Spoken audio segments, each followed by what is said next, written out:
সমাপনী বক্তব্য রাখার জন্য সংসদের বাজেট অধিবেশনের সমাপনী দিনে সন্ধ্যায় প্রথা অনুযায়ী সংসদে বক্তব্য দেন প্রধানমন্ত্রী শেখ হাসিনা।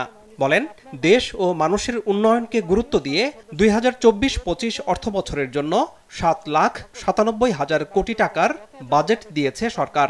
আমাদের প্রবৃদ্ধির হার 6.75% বৃদ্ধি করব।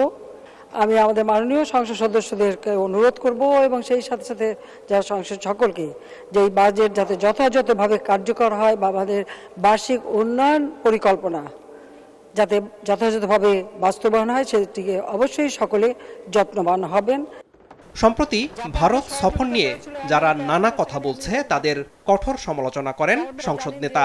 জানান, আওয়ামী লীগ গঙ্গা নদীর পানি চুক্তি, ছিটমহল বিনিময়, স্থল সীমানা চুক্তি সহ ভারতের কাছ থেকে দেশের জন্য নানা স্বার্থ অর্জন করেছে। বলেন, আওয়ামী লীগ নয় বরং জিয়াউর রহমান, খালেদা জিয়া, এরশাদ দেশ বিক্রি করেছে। 2001 আসতে পারেনি, আমাদের গ্যাস আমেরিকান কোম্পানি উত্তোলন করছে, সেই গ্যাস তারা বিক্রি করতে চাইলে ভারতের কাছে। নির্বাচনের আগে এটা নিয়ে অনেক কিছু হয়, যাই হোক খালেদা জিয়া গ্যাস বিক্রি করতে রাজি হয়ে যায় এবং সেইভাবে মুচলেকা দেয়। আমরা ভোট বেশি পেয়েছিলাম কিন্তু সিট আর পেলাম না, সরকার গঠন করতে পারলাম না, কারণ আমি গ্যাস বিক্রি করতে চাইনি। বিক্রিটা করে কে দেশকে?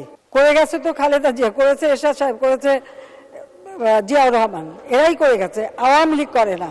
আজকে ভারতকে আমরা ট্রানজিট দিলাম কেন তার নিয়ে আপত্তি। ট্রানজিট তো অলরেডি দেওয়া আছে, কি ক্ষতিটা কি হচ্ছে? বরং আমরা রাস্তার ভাড়া পাচ্ছি। আমরা আসামের নুমালীগড় থেকে পাইপ লাইনে তেল নিয়ে আসছি, পার্বতীপুর ডিপোতে সেই তেল আসছে। আমরা এখন এটাকে নাটোর পর্যন্ত নিয়ে আসবো, কি ক্ষতিটা কি হয়েছে? বরং আমরা এই তেলটা সস্তায় কিনতে পারছি। উত্তরবঙ্গে কোনো ইন্ডাস্ট্রি হয়নি, এখন ইন্ডাস্ট্রিয়ালাইজেশনের জন্য আমরা যেতে পারি এবং বিদ্যুৎ উৎপাদন করার সেই কেন্দ্র আমরা নির্মাণ করেছি। আমরা নিজেদের দরজা তো বন্ধ করে রাখতে পারি না।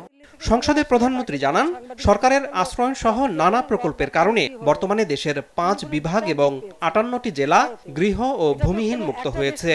স্মার্ট দেশ গঠনে সকলের সহযোগিতা চান সরকার প্রধান। আনোয়ার হোসেন, মাছরাঙা সংবাদ, ঢাকা।